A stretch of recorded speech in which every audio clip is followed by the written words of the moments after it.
Dear friends, I want to wish you today a Chodesh Tov, a good Chodesh, a good Yom Tov. Today is a very celebratory day, as in 1977, after the Rebbe suffered a major heart attack and things looked very bleak, miraculously, a few weeks later, the Rebbe was back to himself and left his office, which became his hospital room, and went home and begun a new era in his leadership of Chabad, taking Chabad, as many people know, through the Chabad houses to a different level, and as well in his revolutionary way of disseminating Torah, and many of the things he did to strengthen Judaism at its highest levels happened during those years until 1994, now continues spiritually through his leadership. And it happens to be my birthday as well. A day of Mazel, the star is shining, and I want to give a blessing. And I was reviewing the Parsha Toldot, and it's very interesting. Toldot means descendants. It also means the actions, the outcomes. And the two portions that begin with the word Toldot. Noach, Eile Toldot Noach, these are the children and the outcomes of Noach's life. And Eile Toldot Yitzchak, these are the children and the outcome of Yitzchak's life. What does the Torah want to tell us when it talks about these are the children? We know that they had children.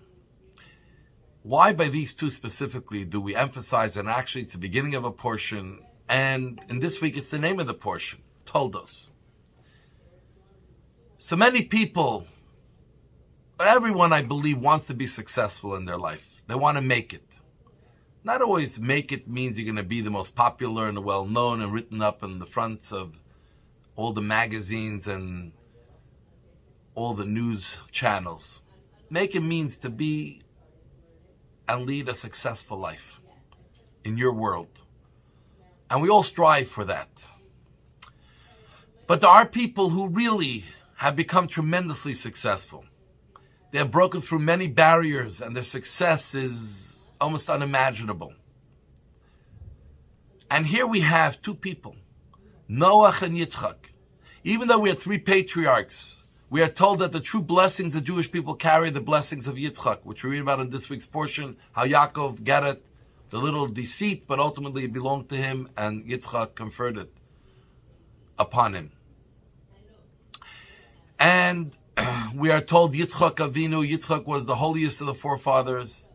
There are many things about Yitzchak that are unique and make him, in many ways, our unique forefather. Noach saved the world. God destroyed the entire world. Noach saved the world and rebuilt a new world, and we are part of this new world that he rebuilt. So they both were great people. And when someone is great, what do they strive for? Is there striving to be known and go down in history as the success, and everyone will talk about Noach and we'll talk about Yitzchak, and they'll become the center of attention, and books will be written about them, and their face will be all over, and everyone will recognize their face? So here the Torah teaches us, no. Truly successful people who strive to be successful in their lives and to push the boundaries all the time, further and further. What did their life consist of? Told us. What will be the outcome? What will happen the day after? What will happen after I leave this world? I'm not here physically anymore to direct and guide and micromanage what is going on around me. Will my success continue? Will what I've invested in and I've pushed through and I have made happen, will it continue? Will it take on a life of its own? Or it will die with me? Yitzchak invested in Toldot. His life was centered around what will be the outcome. Yes, initially he thought it will be through Esav, but once he figured out it will be through Yaakov, he gave him those extra strength and blessings, And look what Yaakov did with it. Yitzchak lives every day. You know, Rosh Hashanah, the most important day of the year for us Jews, we remember Yitzchak. The ram's horn is connected to Yitzchak. Yitzchak created Toldos. He created outcomes. It wasn't about him. It was much bigger than him. Because it continued to grow exponentially. Noach saved the world. Noach is written in the Torah. But today, whatever exists is because of Noach's faith in God to build that ark, to manage it for a year, not knowing when it will be over, and then to rebuild the world from scratch with such faith and tenacity and determination that this world will be better than the world that he saw destroyed. And so too, my friends, the Rebbe.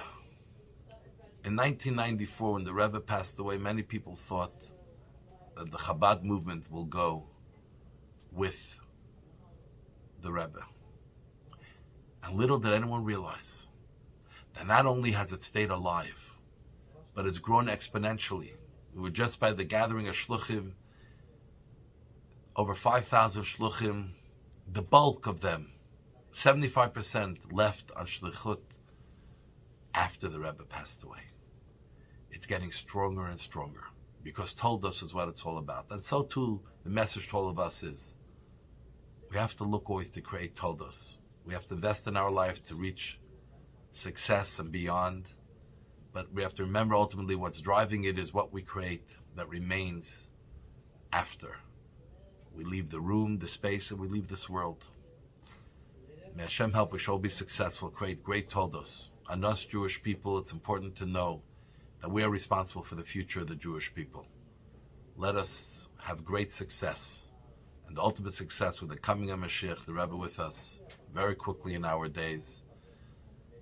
And that's the blessing I confer upon you, and it shall all happen in great health, prosperity, long life, peace, happiness, and only beautiful things for you. God bless you all. We love you. Candlelighting time in Montreal, 3:57 p.m.